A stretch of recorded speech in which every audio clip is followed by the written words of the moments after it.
আসসালামু আলাইকুম ওয়া রাহমাতুল্লাহি ওয়া বারাকাতুহু। সবাইকে মাহে রমজানের অনেক অনেক শুভেচ্ছা। দোয়া রইল সবার প্রতি যেন সুস্থতার সাথে সবগুলো রোজা রাখতে পারেন। আর আপনারা সবাই নিশ্চয়ই ভালো আছেন, আল্লাহর রহমতে আমরাও অনেক ভালো আছি। তো আজকে আপনাদের সাথে খুবই মজার একটি রেসিপি শেয়ার করতে চলেছি। এটা আমি ফার্স্ট টাইম ট্রাই করেছি আজকে। তো ইফতারিতে খেয়েছি, খুব ভালো লেগেছে আমার কাছে, মানে একদম 10-এ 9 দেয়া যায় এরকম একটা রেসিপি। তো ভাবলাম আপনাদের সাথে শেয়ার করলেও ভালো হবে, আপনারাও এটা ট্রাই করে দেখতে পারেন। এটার স্বাদ মনে হয় যে মাংস দিয়ে একটা পাকোড়া তৈরি করা হয়েছে, এরকম একটা স্বাদ, আসলে না খেলে বুঝতে পারবেন না। তো চলুন কথা না বাড়িয়ে মূল ভিডিওতে চলে যাই।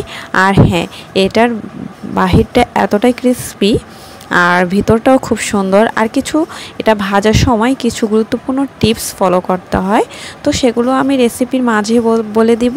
তো সাথে থাকুন, চলুন মূল ভিডিওতে চলে যাই।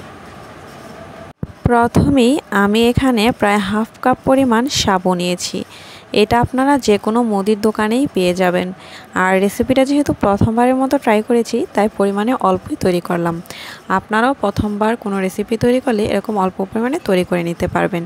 এরপর এটাকে আমি খুব ভালোভাবে ধুয়ে নিয়েছি। এখন এটাতে পরিমাণ মতো পানি দিয়ে এটাকে প্রায় 1 ঘন্টার জন্য ভিজিয়ে রাখবো। ফিরে আসতে হবে প্রায় 1 ঘন্টা পর। আমি অবশ্য একটু বেশি সময় রেখেছিলাম। তো এবার এগুলোকে আলাদা একটা পাত্রে ঢেলে নিচ্ছি। দেখতে পাচ্ছেন নিশ্চয়ই, হাত দিয়ে চাপ দিলে মনে হচ্ছে গলে যাচ্ছে। এ পর্যায়ে এখন এগুলোর মধ্যে দিয়ে দিচ্ছি স্বাদ মতো লবণ, গোলমরিচের গুঁড়া স্বাদ মতো, হাফ চা চামচ হলুদের গুঁড়া, হাফ চা চামচ ধনিয়ার গুঁড়া, আদা রসুনের পেস্ট হাফ চা চামচ। এখানে বেসনের পরিমাণটা প্রয়োজন বুঝে ধীরে ধীরে দিতে হবে। প্রথমে আমি 1 চা চামচ দিয়ে নিয়েছি, তারপর একটা বড় পেঁয়াজ কুচি, ধনিয়া পাতা কুচি, কাঁচামরিচ কুচি, একসাথে সবগুলো উপকরণ এখন খুব ভালোভাবে মিশিয়ে নিতে হবে। সবগুলো উপকরণ খুব ভালোভাবে মিশিয়ে নিয়েছি এবং এরপর আমার কাছে মনে হয়েছিল আরও কিছু পরিমাণ বেসনের প্রয়োজন। আমি এখানে প্রায় 3 চা চামচ পরিমাণ বেসন ইউজ করেছি, আপনাদের কম বা বেশি লাগতে পারে।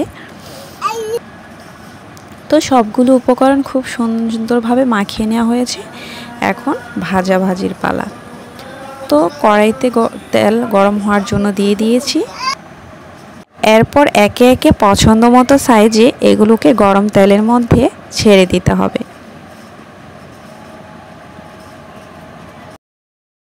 ভাজার সময় অবশ্যই চুলার হিট মিডিয়াম টু হাই হিটে রাখতে হবে। কম আঁচে ভাজলে ভিতরের সাবুগুলো সেদ্ধ মনে হবে। তো এগুলোকে সঠিক তাপমাত্রায় ভাজা খুবই জরুরি, তাই মিডিয়াম টু হাই হিটে ভাজবেন এবং বাহিরটা যতক্ষণ না পর্যন্ত ক্রিস্পি হয় ততক্ষণ পর্যন্ত ভাজতে হবে। দেখেন ঠিক এ পর্যায়ে আমি এগুলোকে উঠিয়ে নিচ্ছি। এগুলো দেখতে যেরকম ক্রিস্পি, খেতেও কিন্তু খুব ক্রিস্পি হয়। তো আপনাদের ভাজার উপর ডিপেন্ড করবে এটা কীরকম লাগছে খেতে, তাই এটা খুব সুন্দরভাবে ভেজে নেবেন। সাবু দিয়ে তৈরি এমন একটা ইফতার রেসিপি আপনিও তৈরি করে ফেলতে পারেন, আশা করি অসম্ভব রকম ভালো লাগবে। তো আজকের মতো এখানেই বিদায় নিচ্ছি। ভালো থাকবেন সবাই, সুস্থ থাকবেন, আমাদের জন্য দোয়া রাখবেন। চলে আসবো নতুন কোনো রেসিপি নিয়ে, ততক্ষণ পর্যন্ত ভালো থাকবেন। খোদা হাফেজ। আসসালামু আলাইকুম ওয়া রাহমাতুল্লাহি ওয়া বারাকাতুহু।